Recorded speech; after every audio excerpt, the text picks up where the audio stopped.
Hey guys, welcome to the video, and here today I'm going to show you how you can use some third-party controllers on a modern Nintendo Switch via USB. This is a new sys module called sys-con.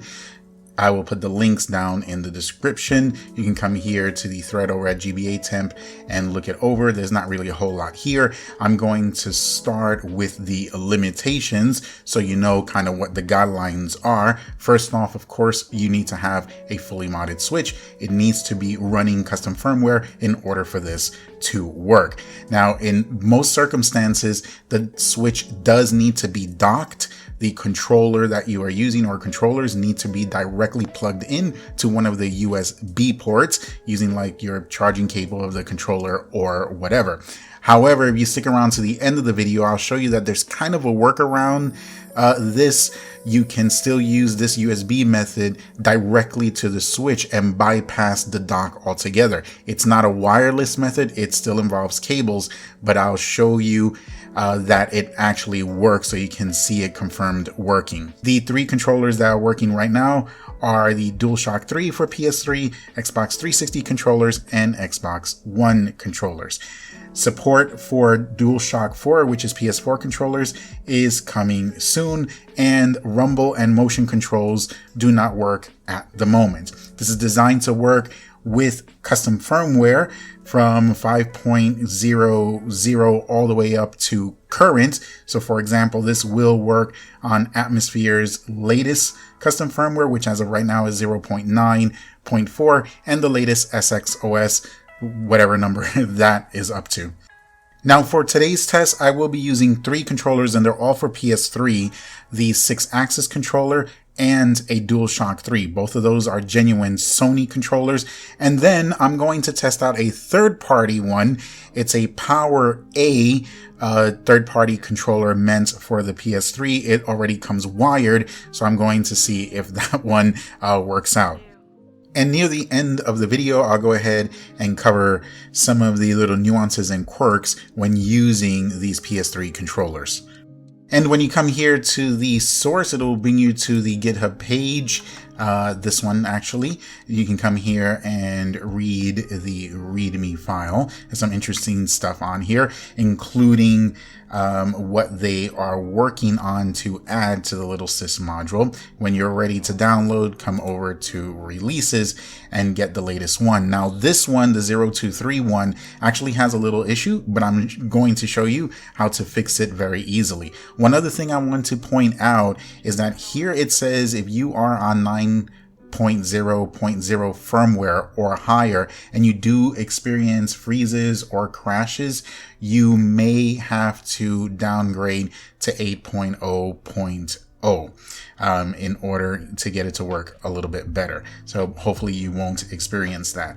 Again, the one I'll be testing this on is 8.0, I think 0.1. Anyway, get the sys-con rare file from right here and go ahead and download it. And let's move on to the next step. All right, guys, so once you have that syscon.rare folder, let's go ahead and open it up and drag out the Atmosphere folder that's inside of it. And by the way, you don't need a PC to do any of this. If you want to use your phone, you can. I'm sure you can edit this file very easily and then FTP the file in, or if you have a way to connect the SD card to your phone or smart device or whatever, you could just put the file on the SD card. Make sure you turn off the Switch first, put the file in the card, put the card back in, and then boot up into custom firmware. If you're FTPing the file in after it's been FTP'd in, you must do a full reboot into custom firmware. All right, so now that we have the folder out, let's go into it. Let's go into titles, then go here into this folder, and then this is where the issue is at. This is named wrong, the NSP file, so we need to rename it from syscon NSP to exefs.nsp, and then enter. So that's it, that's ready to go. So let me go ahead and connect to the Switch real quick. All right, guys, so I'm about to go ahead and connect to my Switch. Let me do that now. All right, and there we go. I think you can see it here behind me. All right, so what we're going to do is I'm going to go ahead and just drag that atmosphere folder to the root of the SD card. And this is the SD card right here. So let me go ahead and drag that. If you're asked to overwrite it or merge it or whatever, just hit yes. Okay, and don't worry, nothing in your atmosphere folder is going to get deleted or disappear or anything like that. So now that it's been transferred over, at this point, I need to log out of FTP and I need to do a full reboot. So let me go ahead and do that now. All right, so we're here at the switch. I've already done a reboot. As you can see, it's docked. I have the cable connected, and the first controller that we are going to be using is the PS3 6-axis controller. All right.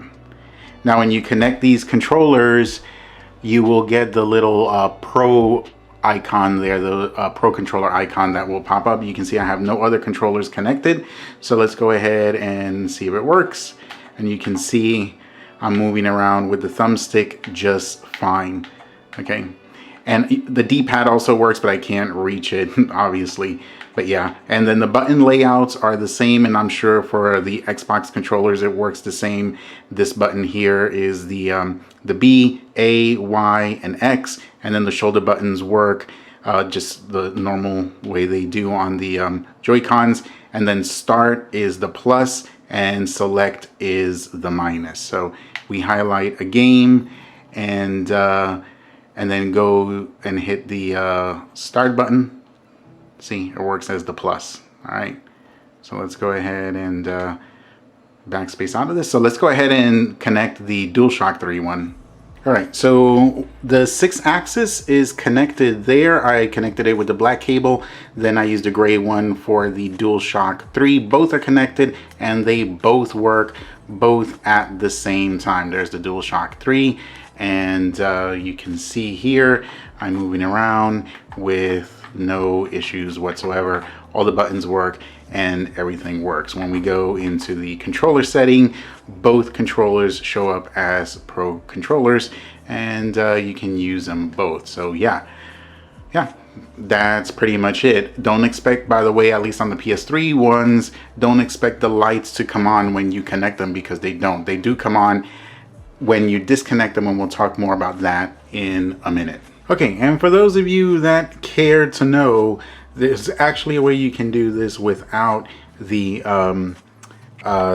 dock. So the way you do it is you need to, and there may be other ways to do this, but you need to get one of these, which has a Type-C on one side, and then I believe this is called the USB female end, I think, and then you just plug this into the switch, and then you plug the controller into the female end here, and it should work just fine. I've already tried it and it works. So I'm holding the camera now, so let me go ahead and hook everything up and show you that it does work. Okay, so now we have the controller connected again. The little Pro controller icon popped up, and let's see how this is going to work.